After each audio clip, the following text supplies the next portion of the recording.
Oh, wow. I think it might actually not be your voice. I think it might be my speakers Okay. because the recording in progress lady was real loud. Didn't occur to me. I've done this before. I've spent like 10 minutes with somebody trying to figure out why I couldn't hear them and they were adjusting all their stuff and then I figured out I hadn't picked my headphones and so that was why it was Hmm. on mute. So the point is I always assume it's not my fault and it's always my fault. So the other day I was having lunch with a listener. That's a tier on our Patreon. If you can find our Patreon and you can donate, you too could have lunch with me. Not William. He doesn't eat lunch. Anyway, I was having lunch with a listener and I told them the thing because I thought they might be the only ones interested in it. But then I had so much fun telling the story that I decided I'm going to tell it anyway, even though I still think they might be the only ones interested. So it's story time. Okay. Way back in the day, by which I mean the mid teens, 2015, 2016, around there, NBC came up with a brilliant idea. I say that unironically, and it may be the only brilliant idea that NBC has had in a very long time. They decided they were going to make a streaming service of their own that was specifically for comedy, and they called it CISO. And we had CISO, and we were very big fans of CISO because, in addition to having like all episodes of The Office and all episodes of 30 Rock and whatever else was popular on NBC at the time, comedy wise, they gave shows to a lot of like alt comics and things that wouldn't necessarily have them, including ones we were fans of. I think what pushed us there was they did Take My Wife, which was a show with Cameron Esposito and at the time named Rhea Butcher, who were married, and it was a fictionalized comedy about their relationship and them becoming married, essentially.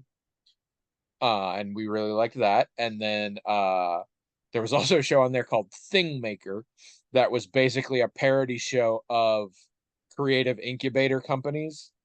Mm. And so every week there were different inventions and they were all ridiculous and there was way too much money involved and stuff. And it was pretty good too. Um, but at the time, I seem to remember it at the time, but it meant nothing to me. They gave the McElroy brothers a show. Mm. My brother, and me. Um, but at the time, I didn't know who they were. I didn't pay any attention or anything like that. So eventually, CISO dies.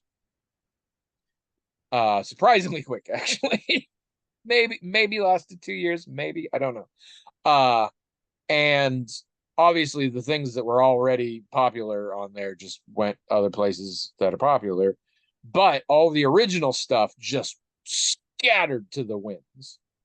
Mm. Like they sold them off to whoever the hell wanted them. Some of them I'm pretty sure are still not available in places, but other ones are in weird little pockets, little niche streamers you've never heard of and stuff like that. And so I've become a fan of the McElroy brothers, and they occasionally mention their failed TV show, and I'm like, I want to see where this is. Where can I stream this? And I find that I can stream it on a service I've never heard of called VRV, Okay. and VRV appears to be mostly anime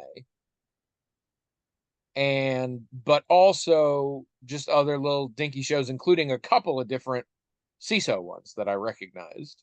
Dan Harmon had a thing where somebody animated his D&D sessions, and that was a show, and so that's on there stuff. And there's only 6 half-hour episodes of the Macro Brothers show, and I was like, I don't want to buy a new thing for that, but you could do a trial of 1 week. And so I was like, one of these weeks, I'm going to sit down, I'm going to sign up. I mean, I did sign up with the cap, but I mean, I'm going to subscribe and I'm going to binge them all in the week and then cancel. But I just kept never getting around to it. Like, oh, is this a good week? No, this isn't a good. Oh no, I want to. And I just kind of didn't bother. And then because I did make an account, I eventually got an email from VRV saying, just to remind everybody, in May, I forget what date, but sometime in May, we're disappearing forever. because we're owned by Crunchyroll and we're just getting shoved into Crunchyroll. So make sure you go, which Crunchyroll is a very big anime streaming service. And I was like, okay. And so I go online and I look at like some Q&A stuff. And I mean, one of the frequently asked questions was like, what's happening to all the non-anime stuff? And they were like, yeah, it's just not going to be available. I was like, well, shit. So I decided to search my little Roku TV for things, because you can type in on my Roku devices and on our Roku TV, you can type in like a movie or an actor or whatever, and it'll give you everything it's got for that, and it'll show you what services have them and if it's free or if it requires a subscription or if you have to buy it or what. And it turns out you can buy the entire season of My Brother and Me on Amazon Prime for $10. So I did. And like I said, 6 episodes. It's essentially the same as the podcast, but stretched out more. The whole point is they all went back to Huntington, West Virginia, which is their hometown, to film this. And each week they do one email and they do a whole bunch of stuff with it. So like the first one I think was, I'm going to college soon and I met my new dorm room mate and she's gonna bring a small collection of haunted items to the room. How can I tell her like fuck no? Like how do I do?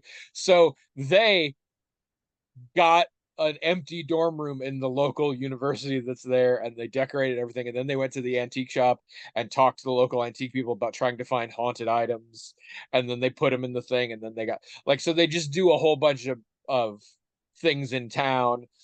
They seem to always have a bit with the mayor where they go wanting him to do something and he's unhappy about it every time. And by and large, these are just actual people in the town. And they're very short. I've only seen 4 of them out of the 6 because I'm trying to pace them out. I love it. I absolutely love it. They could have done 1,000 seasons of this and I would have watched it all. I also can see why it wasn't popular. Why? It's a podcast done as a TV show, and I think those are different. I like it for the exact same reason I like the podcast. And the podcast is successful, but I don't think it necessarily translates. Oh, like if I had started with the TV show, I don't know that I would like it as much. It is hard to explain, but it's a very podcast sensibility in a TV show, which makes it sort of rougher in a way. There's a lot of stuff that is clearly off the cuff, and in fact, a lot of times where they specifically mention like this is not a bit we're doing here. They actually had one involving spiders, and Travis, the middleest brother, is terrified of spiders. And Justin pulled a joke on him where he basically got him to close his eyes and think about spiders, and then he like reached behind him or whatever, and Travis literally hit him. And like they actually cut from it, and like a lot of the episode was them dealing with that tension, and at the end he had to like apologize. And the other guy was like, yeah, sorry, it was not a good goof. But like, yeah, that came out of there were so there's just a lot of things like that. If I don't know, the reason I thought this listener would be the only one is I know she listens to the podcast, some at least, and liked it. I don't know that anybody else involved. I don't know that you've ever heard or anything. I just occasionally send you the animatics or whatever about cursing a real sword.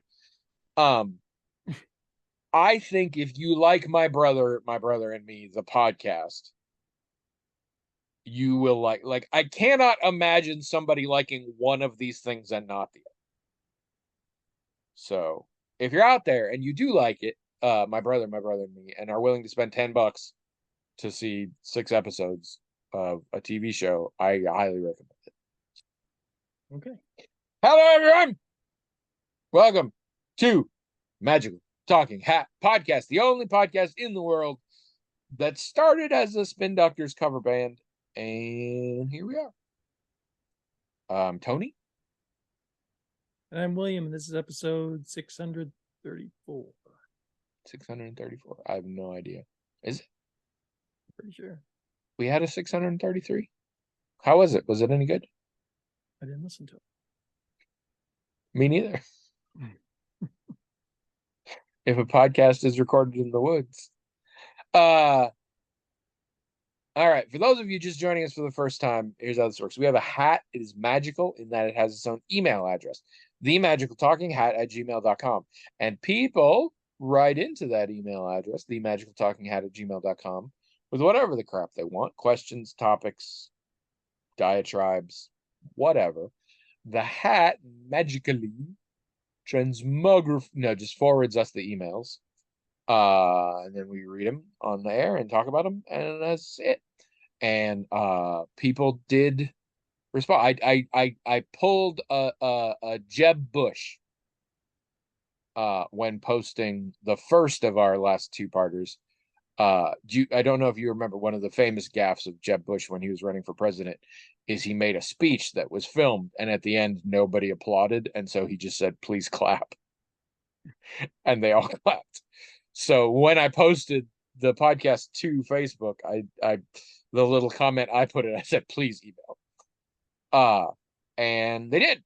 Y'all emailed, and we're very happy about that. So hopefully we will get some of those today. But we have important things to talk about because somebody went on a trip to learn to become a Jedi Knight or whatever it is you do. I don't pay a lot of attention.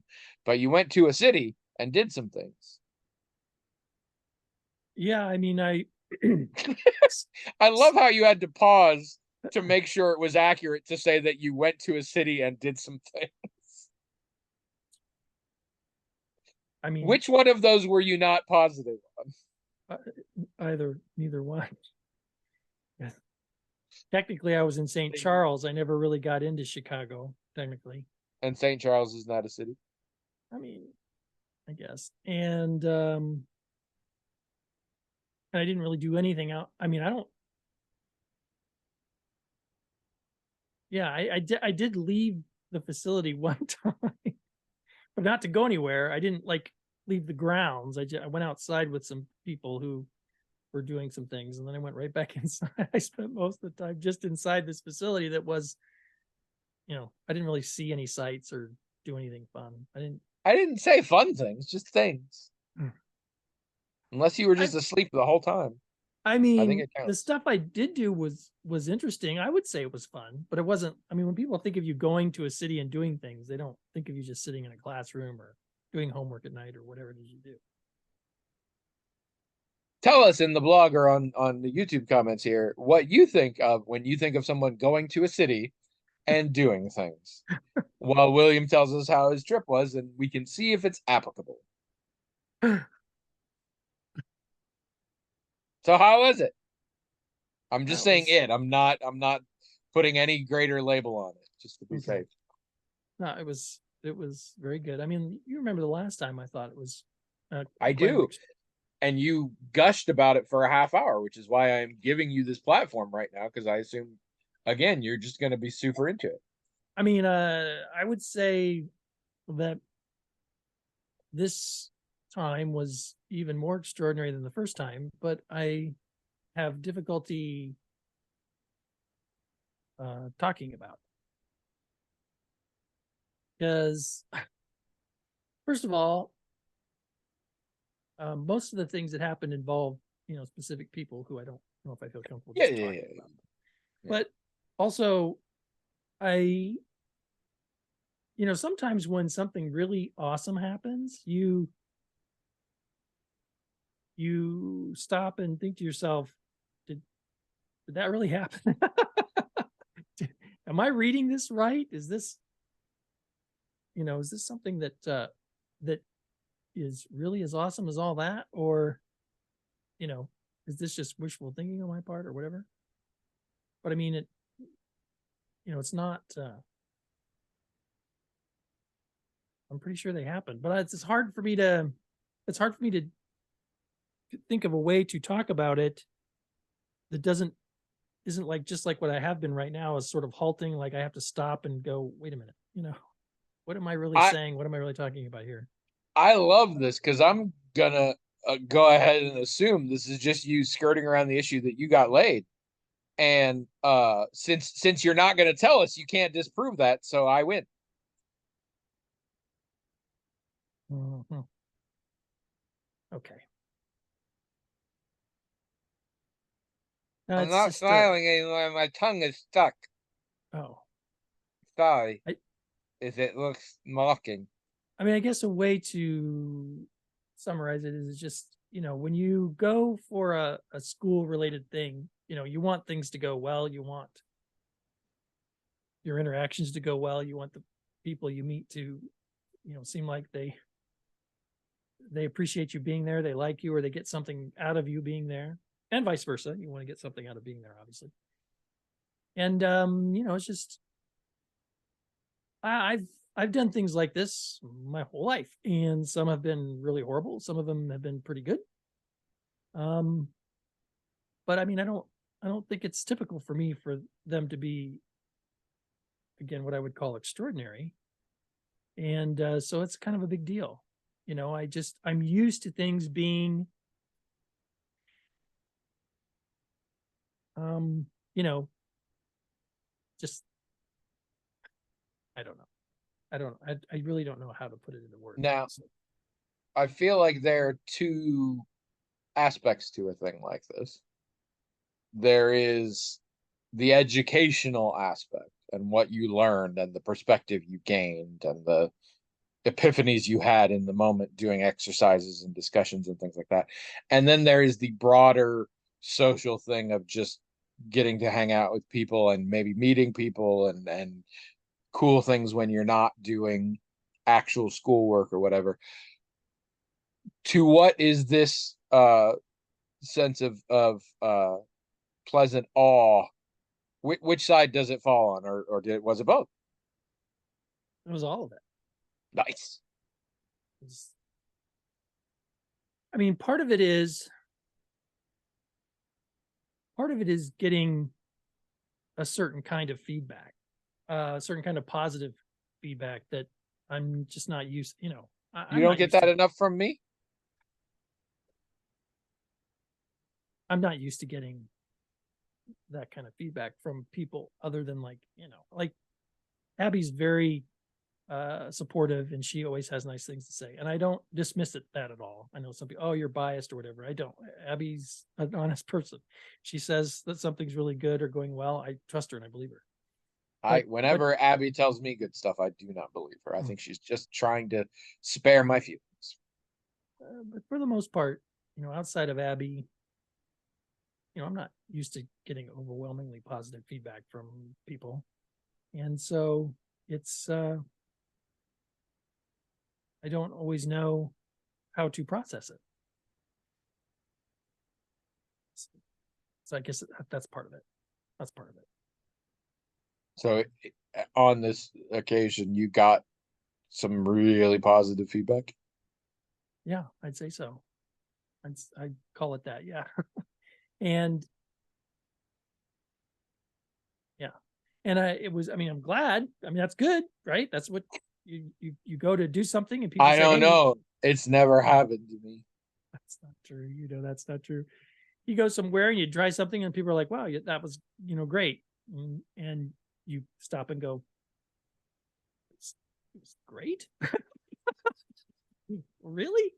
I mean, I was going for that. Obviously, that's what I'm always going for. That's what I was shooting for. Was great. Yeah, but good. That's if someone says it was good, that's pretty nice. Good. Better than what you usually get, which is either nothing or yeah, that was kind of crap. Well, okay, too bad.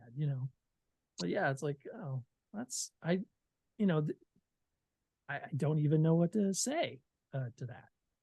And I don't know how to I don't know. I mean, it's been several days since I got back, And I was a little worried that when we did this, you'd ask and I wouldn't know how to talk about it. And I don't. I still don't know how to talk about it. I'm still processing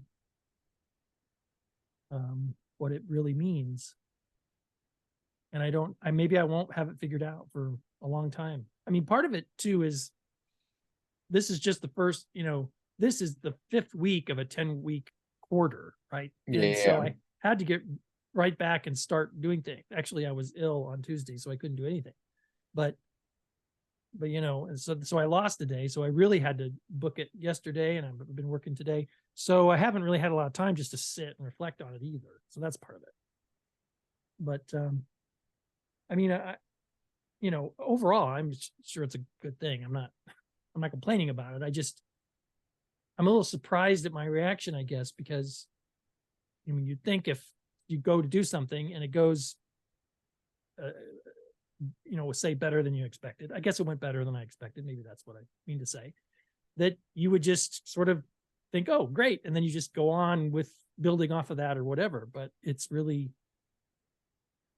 thrown me off somehow. And I'm not even sure how I or think why. that's that weird. Expected is the key word there. In general, if something doesn't go to expectations in any direction, unless it's one of those like, oh, it didn't go as I expected, but it makes sense now that it went the way it did, then you're like, that's fine. But outside of that, the brain needs to be like, oh, well, why was I expecting this? Why didn't it go that way? What does that mean? No, that makes sense. Well, so I mean, like I said, it's very good that it was, Yeah. overall, that's a great thing, right? But I just maybe part of me is like, well, there's probably a lot of things going on, but one thing might be, well, how do I not screw this up? It's like, oh, okay, I've reached this place and I'd like to stay there. How do I do that? How do I not crash or something? I think that might be part of it. It's like, I don't know, but just part of it. There's lots of things. I mean, I could probably go the whole thing talking about this little thing and this little thing. It's just a perfect storm of things that are sort of making my brain freeze up. But I mean, I'm sure it'll be fine. I just don't know how to talk about it, which this is a podcast, so that makes me feel stupid. I mean, it's been 12 years. I don't know. At this point. Well, anything else? What, you were sick, but just for one day?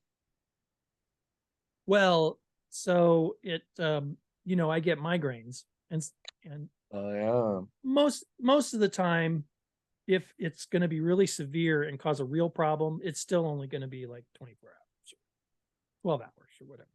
Yeah. And that's just one of those. It took all day. It was very bad.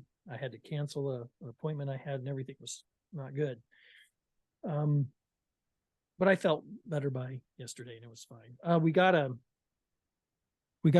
new Honda Killer. We can't do anything about it till the break, but yeah. But you remember I was saying we wanted to get one that was a level 5, and we also wanted to get one with some supernatural themes. So we were able to get one that's both of those.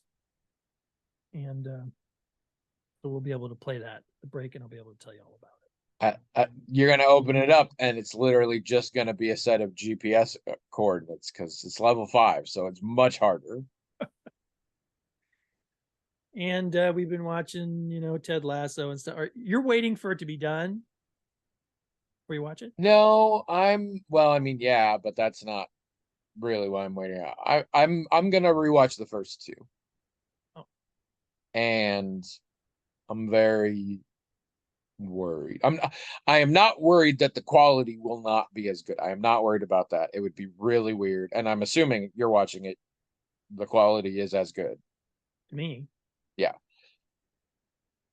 I'm worried it's not gonna hit the same for me because time has passed and things are changed, and a lot of times revisiting stuff that really mattered to me, it mattered in the moment, and it had its impact on me, and it changed me, and I'm a different person now, and now that's not necessarily there, except sort of as a nostalgia thing. I don't think that will probably be the case, but I'm dragging my feet, and I think that's why. Mm. But I will be getting to it soon. Yeah, I I would say that it's every bit as good as it ever was. We enjoy watching it. So, but different people, different tastes and whatever. But so yeah, I'm sorry that's a very disappointing report about how things went, but I'm interested to know how your last It 2 weeks it went. is disappointing. I was hoping it was going to be awful. I'm interested to know how your 2 weeks went because it's been 2 Well, weeks, hasn't it? yes, but I've still got leftover stuff on my list from before. Oh yeah, your list. I forgot you were making a list now. Only a couple things actually though. Just two movies. One was on Shudder, was called Sissy. It's an Australian horror film that's maybe entirely a female cast. Definitely only female cast, like with names and stuff. It was good. I'm stumbling upon a lot of Australian horror lately for some reason. I don't know why. It's fine. I don't really want to talk about it. But we also watched Ghosted on Apple TV. Hmm. You hear about this? You know about this? Have you seen this in the I've, news here? I've seen previews and stuff for it. Yeah, I mean, I'm not particularly interested in it, I but I have asked other people and they look at me like I'm weird, but I am convinced that there is a subgenre of romantic comedy wherein a woman has a lovely time with a man and then later finds out he's a secret agent or a superhero or something, and she gets caught up in essentially action set pieces and stuff and espionage. I feel like there have been a lot of movies like this. I'm insane. This is a gender flipped one of right, those. which doesn't make it more interesting. No. Although it had moments that I liked. It had moments that sort of addressed the gender issue that I liked. Some. It had other ones that didn't so well, but and the big thing is it's Chris Evans and Anna de Armas are the two main. Um, it's fine. Nobody needs to see it. I found it interesting because it's Apple T Apple T Apple TV's version of doing a Netflix. I've talked Red before about Notice, or, doing a Red Notice or any of the Bright. All we're just gonna throw a shit ton of money at it and then not care. And everybody's there because they're being paid really well, not because they give a shit about what's happening. And it's that, but here's what it feels like to me. I don't know a lot about the making of it or whatever. It feels like they spent less money on it and the production values were not on par with some of these Netflix ones. But consequently, they were also a less restrict. It gets real weird in places in a way that was kind of, I would say, in some ways, the objective like filmmaking quality was probably a little lower than your average Netflix. But I found it more entertaining because it felt just that much less cookie cutter. mm, And I kind of liked that factor. But yeah, for the most part, whatever. But I mean, if you got Apple TV Plus, you can check it out. It won't hurt anything. And I like both of those actors. Um, but yeah. Uh we just started season 2 of Schmigadoon, oh, and I did not understand how season 2 was going to go. And not only do I like it, it is sort of retroactively making the first season better. Um, I don't want to spoil anything, but essentially there is like the first season had a resolution and was done. And this one literally, in fact, it actually literally says 10 seconds later when you start the episode. There is an overarching plot of a sort that I'm like, I feel like they might have already had this plan. Uh, and it is creative, it is different while also similarly staying the same in some ways. And it is really doubling down on the best part about Schmigadoon, which is the meta awareness of musicals. Mm. Like Schmigadoon is a musical, but it's also a thing in which people from our world are in a musical, and one of them at least is familiar with musicals and knows what is happening and why as related to that. Um, so yeah, we've only seen one episode so far, but I'm into it, which I wasn't. I was tolerating the first season up until near the end. Like Trish Mm. liked it, and I didn't find it a problem. Some of the songs were cool. By the end, I was more into it. But yeah, so I'm liking that. We never went back and watched those last two episodes of Hello Tomorrow. We'll see if we do at some point, but we didn't do that. Um, I'm not watching too much. I've watched a few movies recently, but nothing particularly to write home about. I thought maybe I had one that was worth mentioning, but no, I don't think so.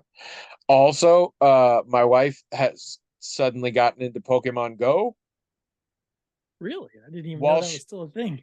while she was away in Virginia with her sister cleaning up the beach house and everything for their injured mother. The sister is into Pokemon Go through somebody at her work. And so Trish was sort of helping because the sister was driving. And so when they'd stop somewhere, she'd have her phone so she could refill at the Pokestop and things. And by the end, Trish started doing it. And now she's way into it to the degree where like I have to drive real slow around the parking lot of the rec center across the way so that she can fight the at the gym and stuff like this. Uh so that's cute. I at almost the exact same time frame have started playing Marvel Snap. It's a free to play mobile game, although I'm actually just playing it on Steam. Um, and it's just a real basic uh card battling game, basically. There are three locations, and you play against another person somewhere on the internet, and there are three locations, and you have superheroes and supervillains on your cards, and you get a certain amount of energy and you place them, and they all have different effects, and the locations have different effects, and at the very end, whoever controls the most of the three locations wins. And it's called Snap because it's the Thanos snap, even though it's not at all. But you're playing for these cosmic cubes, and at any point, each of you has the ability one time to snap, which suddenly doubles how much you're playing for. And so if you're not doing well and the other person snaps and you're like, I don't think I'm going to win, you can retreat early and you won't lose as much. Um, but people can get all in on that. Or sometimes it's really interesting. Sometimes if you snap, like it intimidates the other person and they'll leave. Other times, if you snap, they consider it just aggressive and they snap back.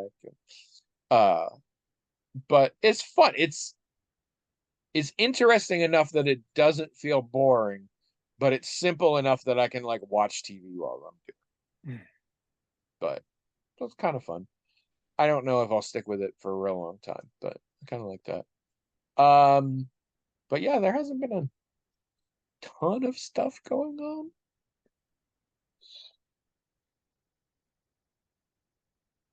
Yeah, let's do an email then. Okay. I feel like there should be more. It's been 2 weeks. Usually we have way too much shit to talk about. I did see Peter Pan and Wendy. That was terrible. Was it? I mean, Yeah, awful. yeah. I I mean, okay. I hate the story of Peter Pan for a variety of reasons. But if I try and be charitable and think about the positive versions and like the version of Peter Pan I would like to see. And actually I do know a version of Peter Pan I would like to see. I had someone on a podcast one time pitch a story just for fun. And at by the end of the story, it turned out it was basically a prequel to Peter Pan, but you didn't like see it coming the way it worked out. And I'm like, that is something I would watch because it was really cool. And did better with characterization and stuff, I think. But insofar as I can be step outside myself and be like, what would the good version of a Peter Pan movie look like? I don't think anybody's ever going to do it.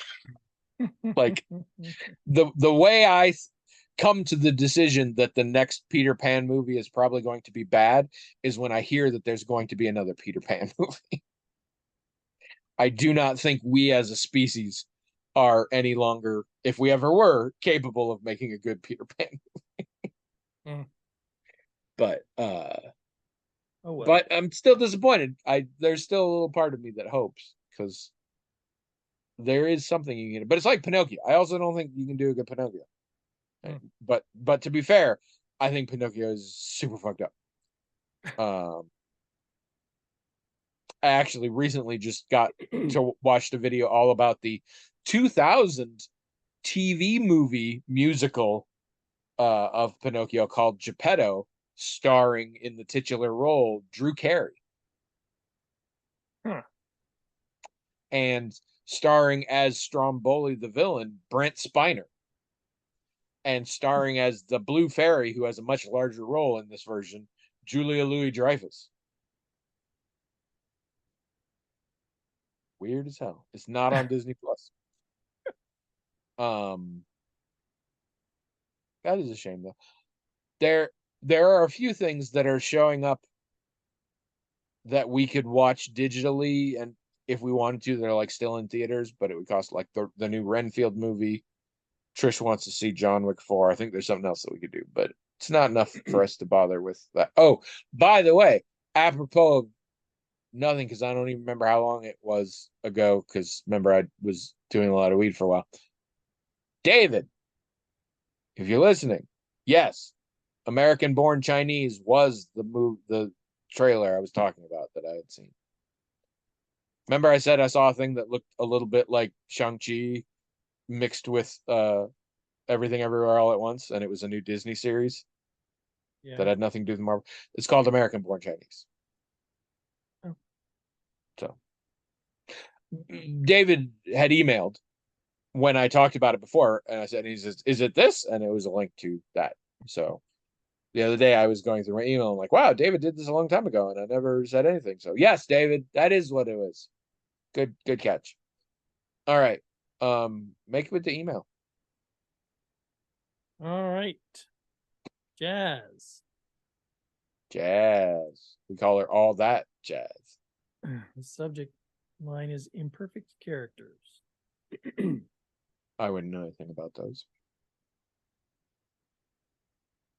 So this is what she says. I got some feedback from students in my detective fiction course this semester about the inclusion of the novel Stormfront. Oh. Is that a Sorry. Dresden Files? Stormfront is the first Dresden Files novel, Okay. and Jazz has spoken before how she includes it in this class. I think the first time I talked about it, she mentioned it on the blog. Yeah. The students said they had a hard time with the novel because they didn't like the sexism of the main character. It's hard to tell, but they may also be pointing to the sexism of the author as well. I actually think the author is pretty critical of sexism in the character. Here's a line. Here's a line, though, that's someone cited in their criticism of the book, quote, "I think that men ought to treat women like something other than just shorter, weaker men with breasts," unquote. The student said that this seemed outdated. It goes without saying, and it's uncomfortable to read. I know Will hasn't read the Dresden Files, but that line does give a sense of what the students don't like. I wonder what you think generally about dropping a book from a course based on reasons like this, and what you think about some of the particular objections here. Parenthetically, that one is more for Tony. Oh, that's me. Oh, okay. Um, I'm mostly on with your students on this one. Well, and I think I've been pretty big with. I mean, the character of Harry Dresden, particularly in the early novels, is very male chauvinist, and is he acknowledges that. I'm pretty sure the author acknowledges that. Like that's I don't think that's a controversial statement. Like he was designed that. He was meant to be a sexist character. Um, Not necessarily meant to glorify sexism or show it as a good thing, but that was meant to be a character flaw, essentially. Um, I do think it is. I don't think it is that critical of it. And I do think there is a lot of sexism built into. I think the author is also sexist. What it largely comes down to is Harry Dresden, the character, and I believe Jim Butcher, the author, at least by the way this stuff gets portrayed in these books, is quite gender essentialist. Hmm. And so, and that's a lot of what I care about. Unless you're doing open, obnoxious misogyny, in which case that sucks. But at this point, where I get annoyed in this day and age is stop presenting things as though there are certain things that have to be true or have to be not true because this person is a man or this person is a woman. And I feel like there's a lot of that in there. It's always a big deal when a woman in a Dresden Files book can do manly things. And I'm not saying it's a bad thing. And I'm not saying that the author or the character is like, wow, that's weird. But they are like, no, don't sit on, like, nobody ever does that with the male characters. Nobody's like, oh, don't think he's weak. He can't. No, but with the women, it's always like, oh, yeah. And the the descriptions of female characters in the Dresden Files are male gazy as fuck. Hmm. And this combined with, in my opinion, I mean, again, the I think uncontroversial homophobia of the main character, and I think subtextually huge homophobia of the author throughout the series. Not the least of which is there are so many bisexual and lesbian women within the series, and there's not a single gay male character anywhere in it. Hmm. There is a time where somebody pretends to be gay with all the mincing and stereotypes imaginable tied into it. So that's fun. But not a single gay male character. And in fact, there's a much later book bit where, for no particularly useful reason, a non-human character is attempting to determine what kind of person Harry Dresden is by asking his opinions about basically the anonymous gay male hookups happen in a particular park they're in, and they ask how he feels about it. And we spend a lot of time in a way that to me seems like we're really supposed to be impressed with him, where he's like, I actually think it's super gross and whatever, but as long as they're not hurting anybody, I don't care. It's it reminds me very much of the Macklemore song "Same Love," and everybody thought it was really amazing. And if you listen to that song, the first verse of it spends a lot of time making sure everybody knows that Macklemore is definitely not gay and has never been gay, and then goes on to talk about how it's fine to be gay. But it's a very I don't know. I think it really felt like you wanted a pat on the back for being like, I don't object to men having sex. Hmm. Um, But to be fair, I haven't read them in a long time, and I don't know that I think they hold up well to critical analysis in general. I think Jim Butcher is a very good storyteller. I do not know that I would continue to say he's a very good author. I do enjoy his books. If he ever finishes the series, I will definitely read the remaining ones, I think.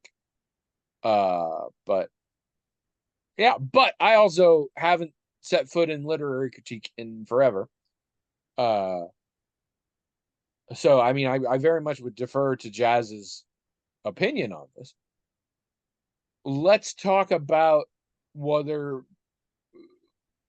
let's talk about the criteria for pulling it from the syllabus, because I think we can do that abstractly, having nothing to do with this book. What are the circumstances by which one would do that, and what circumstances by which one should not do that, that kind of thing. What is your feeling on that?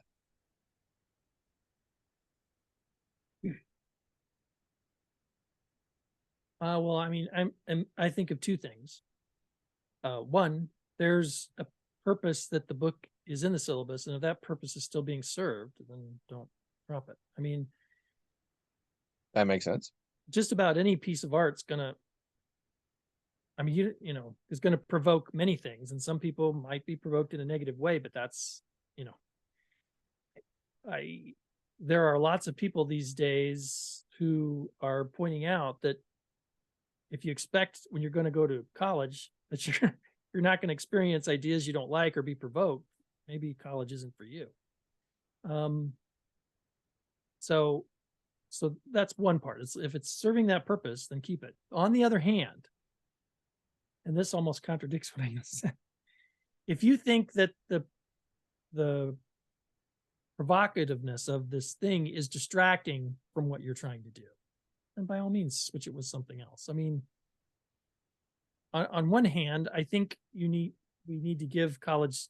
I mean, I said that previously in a way that sort of criticized people who don't like being provoked. But another way of looking at it that gives the college student credit is college students can tolerate being provoked. I mean, they're not, you know, I think sometimes we think of college students to be way more fragile than they really are. But certainly if a thing is looking like it's more trouble than it's worth, it's just being disruptive completely to what you're trying to achieve, then you might as well just find something that else that you think will achieve that purpose Yes. without disrupting your class. But if it's not, if it's still serving the purpose, even though it's making some people uncomfortable, and look, you know, if I were a professor, I wouldn't really want anyone to feel uncomfortable, but I would think I would also feel an obligation to sort of help them through that, talk them through that, you know, whatever that meant. But there would be a line past which I'd go, okay, there's no way I can mitigate this. There's no way I can, so I'm going to have to switch this out. So yeah, those two considerations. If it's serving the purpose, keep it. But if it's not, if one of the ways it's not serving the purpose is because it really is like people just can't tolerate it, well, then you're just going to have to make an adjustment, I would think. That's my feeling. Two things occurred to me while I was working hard not to listen to you. No, I agree. I mean, disruptive is the whole thing, regardless of the circumstance. If something on the syllabus is disruptive to the class, it's probably not a good idea to have it. But two things occurred to me here. One is my own college experience, and particularly literary critique. There were some materials we hated, we thought were absolute shit, and in some cases absolute offensive and things like that. We just argued and discussed it in class and wrote about it in our papers. I don't recall anyone ever suggesting this shouldn't even be in this class. Yeah, me neither. We were like, no, it's in this class so we can shit all over it. And actually, in a lot of cases after the argument, we were like, oh, we didn't think about it. Because this also mostly came up in earlier classes where some of us, including me, were sort of just being introduced to literary critique. Right. And so I think I've talked before. There was a lot of things where people are like, I think you're reading too much into this. And then by like the end of the semester, we're all like, and did you notice how the landscape is shaped in this and what that signifies? And, but yeah, I don't recall that ever being a thing.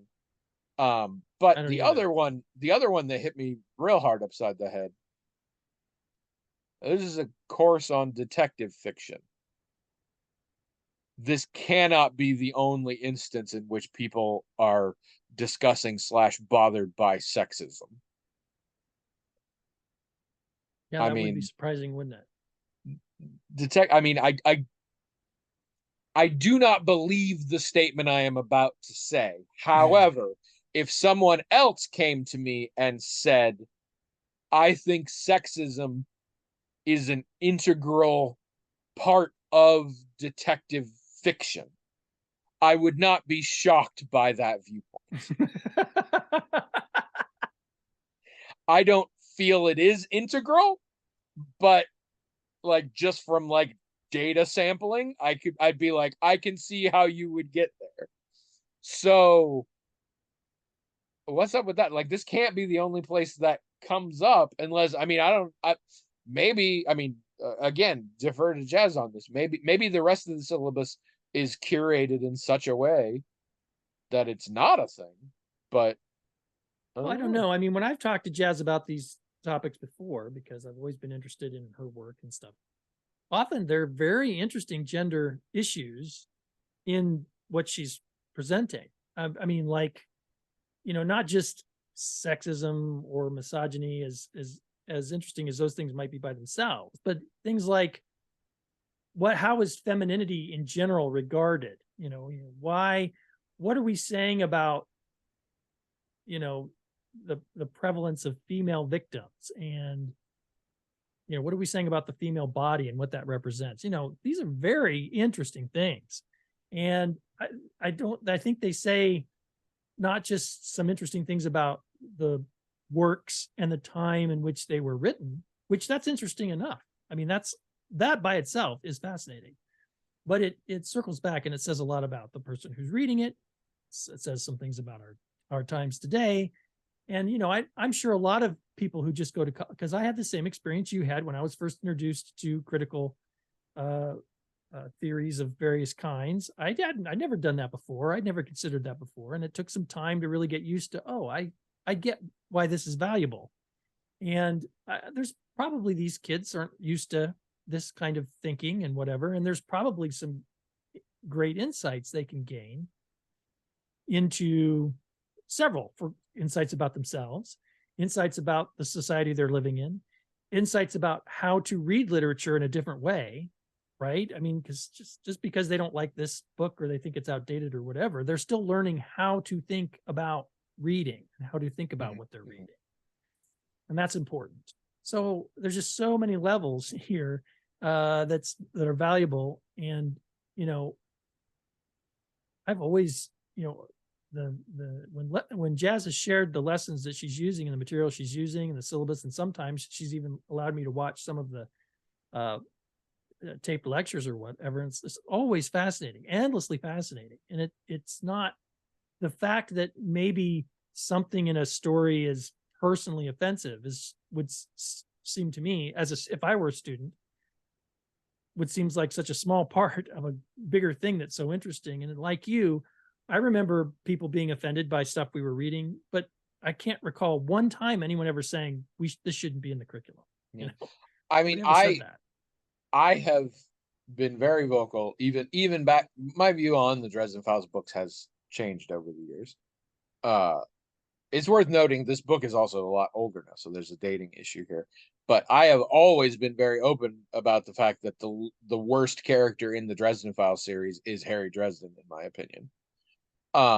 That being said, I do think an analysis of his views on gender and his views on a lot of things, his relationships throughout the books and their evolution and his perspective evolution. And to the author's credit, in later books, he does show growth. And there are sections in later books where he's like, this is how I used to think. And now I realize this, and it matches up. I think that stuff is fascinating. So yeah, I would never recommend getting rid of this. But I did also realize there's an implication here in this email that this hasn't happened. She's used this book for a while in Mm, her class. That there's an implication this hasn't come up in previous years, mm. or at least not to the degree. So that I find very interesting. What has changed? And the only thing I think of off the top of my head is, again, it is very dated. And at one point, when a new Dresden Files book came out, I decided I was going to go back and reread them all. And it was shocking. That Uh, fairy showed up. That fairy showed up and messed them up for you. Which fairy? yeah, the Suck Fairy. Yeah. No. It was the Suck Fairy. It wasn't the Sexism Fairy or anything like that, or the Message Fairy. It was mostly just I didn't realize how much better of a writer he became as time went on, because it was very gradual. But when I went back to the beginning, I'm like, wow, by comparison, these books do kind of suck. And some of it was the sexism, which I like to think that the author learned and grew as a person and as well during the time, which I think is unavoidable. And you get this with any genre series. Uh, they tend to get better as they go on, because they tend to establish character and establish relationships in ways that the reader can then understand and predict. We watched a fucking episode of The Great North the other day, which I will remind you is a comedic animated show on Fox on Sundays, and it's like the third season. And I was very conflicted about the episode we watched, because on the one hand, it was very funny, but on the other hand, a lot of characters did things that felt very out of character for me, and I was bothered by that. Mm. Even though they were done, it's not a serious show. It's a comedic. It's like The Simpsons or anything. It's a goof show, but I was like, that character wouldn't have that response. Like, this felt weird, and I felt weirdly sort of betrayed by that fact. For all that, I was like, but it was a really funny episode. Um, I mean, I don't know this. I think that's as much use as we can give here, because this cracks open the whole thing of how do you teach a course on detective fiction? How do you pick a syllabus for any literary course? Um, what are you trying to elicit? Why, Jazz? Why did you pick it in the first place? I would agree in a very general sense. It is a pretty good exemplar of detective fiction, and in particular is a good one because it is fantasy detective fiction, which is a much less common genre, although it has grown over the years. uh so yeah, I don't know. I This is a kind of email where I'm like, this is a good email, but really I wish instead we just had Jazz on here to talk about Mm. it. But yeah, I mean, I insofar as I understand what you're saying, I agree with your students' reaction. I don't agree with your students' request, such as it is, or your if it wasn't a specific request. I do not think what you have listed is a reason why you should remove it, but I fully admit I don't know any of Me this too. stuff. I really don't know. I I feel like this dovetails a little bit. A movie I wasn't going to talk about because it's not that good and I don't recommend it or anything, but I watched a movie the other night from 1969, 68, called The Unnaturals. Mm. And I looked it up later, it was an Italian West German co-production. I always love the 70s. If you find a movie in the 70s that two different European countries work together on, they are always batshit crazy. And I love them. Actually, that goes for in the 80s too. If you can get two different European countries to decide they're going to make this movie together, they're always nuts. But this one was basically a soap opera filtered through a weird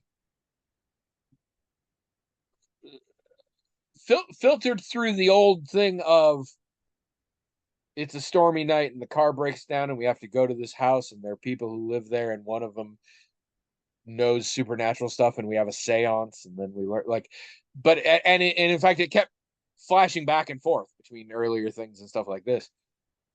And like I said, it's called The Unnaturals was the title. And I still don't know exactly what that's referring to. I was worried because there is a lot of there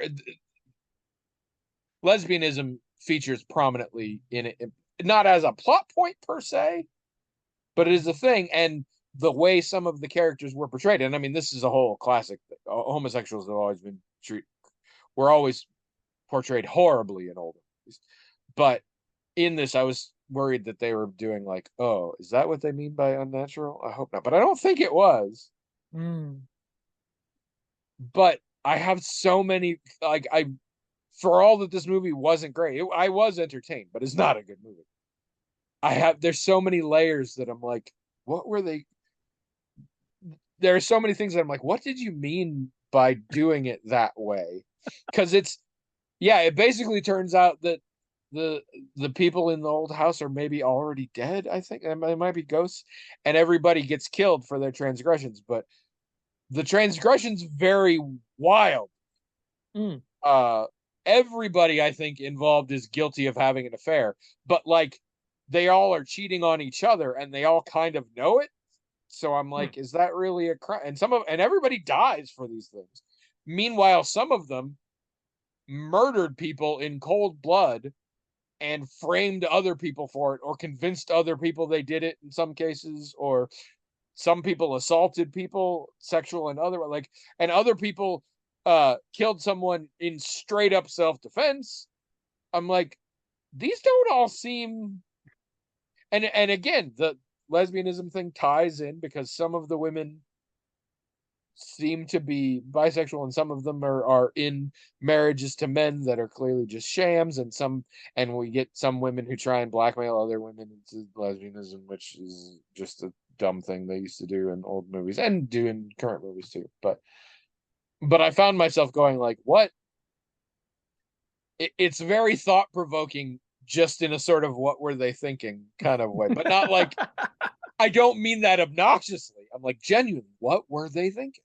I'm curious because I know what I'm thinking, but it's I get this with a certain brand of Italian cinema. And again, I think it might be the problem where like there's dubbing and so the performances feel different. Like I've talked about before, I watched a movie and there was a actress in it who is Chinese and speaks a very heavily accented English, and I thought she was a terrible actor. And then later there was a flashback where she's somewhere else and she speaks in Chinese, and somehow that made her seem like a better actor. And I don't think she was, but like I think because I can't understand the words except for subtitles, like somehow it sounds less affected or whatever. And so I don't know if that was a component here because it was in Italian and it wasn't actually subtitled. The captions gave me the subtitles, which is weird. I don't see that very often when it's like this was on Tubi. It wasn't like I had language choices. It was just what it is. And I'm like, so if I hadn't had the captions on, would it just be in Italian and they'd be like, fuck you, what they're saying? Like, is that a thing? I don't I know. don't But know. so yeah, I don't know, but a lot of European movies and especially Italian ones out of this era feel like they're really trying to tell me something, even when it's like the schlockiest, sleaziest exploitation thing. I feel like they're really trying to send a message, and I'm always like, what is that message though? I don't. And is it really a message, or am I just like, oh, it's in a different language? It must be like, I don't know. But I don't know. I, in this day and age, I struggle a lot with the whole death of the author or not death of the author thing in art. The idea that there are two schools of thought. One is that the art is what the artist intended, and this comes up a lot in like movies and things. Is you don't you care about the filmmaker's intent, and then there's other ones that are like it doesn't matter once it's made, the maker doesn't matter anymore. I get what I get out of it. Classic example is years ago, a young man in a court case actually made a big argument that once films are made and once art is made, it is out of the hands of the artist.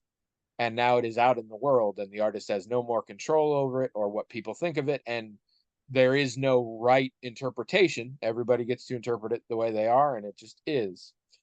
The person who made this speech, and you can find it online, I think, it was a very moving speech, in my opinion, was George Lucas. Way before any special editions or anything like that. And yeah, and then the flip side is the auteur kind of thing, where it's like this is their vision, and it's not about how what you get from it. It's about understanding their vision. It's about you hearing their message. I mean, I'm interested in both of those things. I mean, certainly I'm interested in them conceptually. Yeah. But it's hard, and of course, then you get things like one of the great examples is the whole Dumbledore is gay thing in Harry Potter, because that caused all this stir and everything. And some people were like, "Oh, that's really cool," and other people were like, "Oh, that really sucks."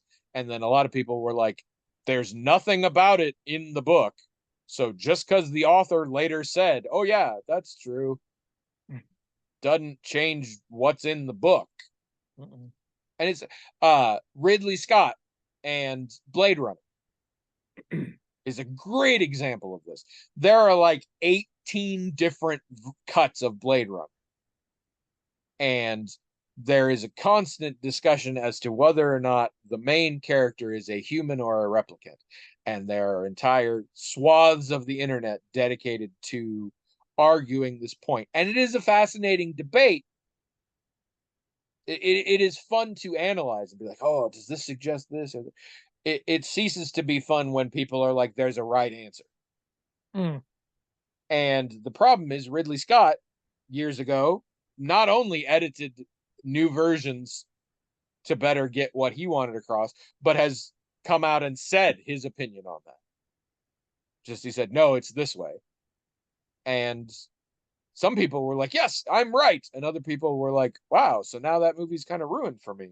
While again, other more sensible people were like, well, he can say that, but the movie's the movie. And I'm gonna interpret it how I want. Right.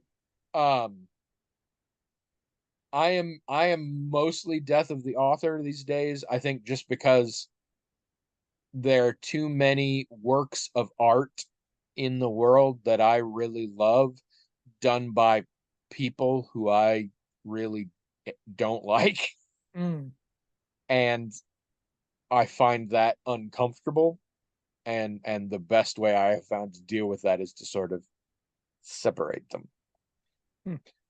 Um, and also in a lot of cases, it keeps me from having too much judgment about the artist, because there are a lot of artists out there that I don't like because of like two things they said in the news once.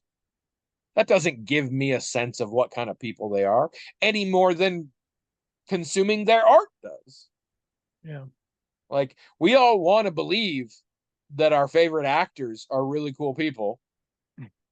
But A, we don't know. And B, if you do see things of them theoretically not acting, then you're like, oh yeah, they seem like a really good person there or whatever. And I'm like, yeah, but we don't really know. The same could be true for us, if any. I mean, the same is true for us with regard to Maggie. Because Maggie, our listener. Oh. Maggie's the only listener who doesn't know either of us in real life. So she's the only one who theoretically her entire sense of the people we are is from this podcast. Mm. And so, Maggie, you do not have an accurate portrayal of what kind of people we are. Because this is our podcast. It's not us. This is Not our even art. if you watched 12 years worth. No, I think that could even pull you further away from it. But I mean, then that's the thing in general. I have that with all sorts of parasocial things. Uh, Trish was gone in Virginia and I was alone, and I had very little to do and I had very few people to see. So I got real parasocial again. I did this actually when I was in Oregon when my dad died, and I was just hanging out in the apartment, watching a lot of live streams of people I know from, like, back then it was College Humor folks. So this time it was uh, a British video game critique channel called Outside Xbox, and they have a second channel called Outside Extra. And I just watched a lot of their like playing Jackbox games or other live streams like that, and it was very much like I'm just hanging out with my friends here. And I'm aware that that's false or whatever, but it also filled the hole I needed at the time to not feel lonely. Uh, and in general, yeah, when it comes to my art, I don't like that, but there are also times where I'm like, I mean, I'm the guy who will finish a movie, and if I'm confused about what exactly happened, I immediately go to Wikipedia, even if I think the movie was deliberately being obtuse, because sometimes Wikipedia like caught details or whatever that they're like, it implies this.